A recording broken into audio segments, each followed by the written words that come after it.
name's Katrina Young. I'm an agency owner, and over the last 19 years, I have packaged all of my knowledge and skills into systems and tools that can help you, whether you're starting your business, growing your business, or looking for a digital solution. I want to share with you some of the ways that I've built the business around my children and just around clients and understanding that we're in a world where there's so much noise. You have probably seen some of these videos on YouTube just like I did. The only thing that I did was take action. And I want to share with you why you should be taking the right action now. I'll see you on the other side. How to brainstorm digital products and make an income online around your lifestyle and family. Okay, I will give you a brief overview how to get started online, tips for creating systems for your online business, mapping a plan to work around your family or lifestyle, and reflections for making an income online. Now, where do you start? Brainstorming. Step 2, mapping your idea, services or products. 3, why online, and then reflections from myself. So how do you map your ideas? So you want to look at tools, the systems that you need. So you're going to need storage systems. So that may be online cloud. You may need payment systems, some graphical systems if you're making digital downloads. And I have another video also on the types of software that you can use that creates digital products, allows you to store them. So that's Send that's brilliant. It's a great platform, or something like Thrivecart. And there's other platforms that you can use. So, you want to look for tips. So one of the ways to brainstorm is looking at comparison sites for a particular platform that you're looking at. So if you're looking at, say for instance, something to build a website on, you may, decide to go with Squarespace. And so you look at different comparison sites, which gives you some tips and tools on that software. So you want to consider your education gap. So one of the things you can do is look at courses, understand what you know, because often we don't know what we don't know. And then you can look at Amazon to look at the gaps. You can book a session with an expert, which I like to do because it's a great shortcut. And then you can look at different courses. So you can have a look at maybe an advanced course in the area, and so you just really identify, what do you know? And one of the best ways to do it is just to create an MVP, so a minimal viable product, and just go along and try to actually create that product. So you want to look at topics and research and understand different trends and the performance. So basically, if you are looking at a particular product, you want to create an ebook, and you want to create it on a topic, you may look at the trends on Amazon. What are people saying about this topic? Is there a common, area that people are constantly complaining about? That may be your gap in. And what project costs are associated? What's the projected profit? Consider the platforms required. So, kind of brainstorm it and prioritize it down to a website, a payment platform, and storage. And then look at trending topics and niches. So online business is definitely a trending topic and niche, but when I got into it, I just looked at trending. So I was looking at remote offices and virtual space. So look at different niches, and it's important that you have some knowledge in the area. I personally do not create products around areas that I really don't know, because it's just too much of a learning gap, and I want to ensure that I have the expertise. And then review the market for product ideas. So when it comes to lifestyle, it's one of the most important things that I communicate to clients, because it may look great for someone else, but is it important for you? What's your commitment to this idea? What's the time required? And do you require a team? Do you need additional expertise? You don't know what you don't know, but when I got involved into the industry, I really wish that I realized that I'm honestly at the beginning days, and often it's more than my 9 to 5, but because of my lifestyle and my mission, I want to ensure that I was around for my family, or I wanted to live a blended lifestyle, meaning that I had the opportunity. I work from spas sometimes if I have the opportunity, but it also allows me to volunteer at times. It allows me to be there for elderly parents, and elderly grandparents, just having a diverse lifestyle. So how much hours do you want to work in your business? So my reflections of using social media to make an income. So I've definitely sold high ticket offers. So I've sold low ticket offers, and I've sold anything from $5 ebook, $5.97, $4.97, all the way up to £10,000 packages. And it's really understanding your customers and really making sure that your messaging is on point. It's important that you do and establish that groundwork at the beginning.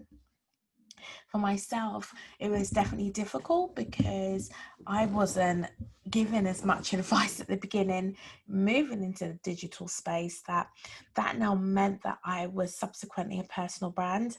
And I was given incorrect advice at the beginning in what I named my business. And the difference between a personal brand and having a company, it's very important to establish that. And the first thing that I would ever do when having an idea is definitely do that due diligence. Is the company out there? Is there a trademark out there? What is someone, working around this? Or is it a topic that people tend to stay away from?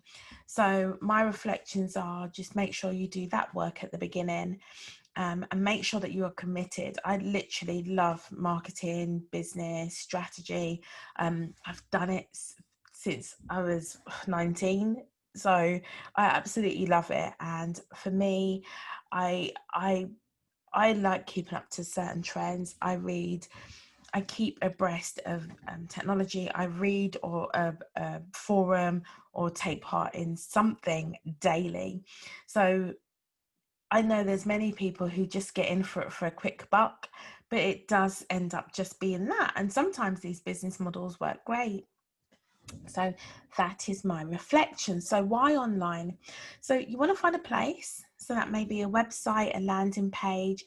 For me, it's got quicker start-up costs. I have had a brick and mortar business before, and for me, this was definitely lower barrier to entry. But therefore, you need to look at the legislation, the compliance, the data, and security. There's still things to consider.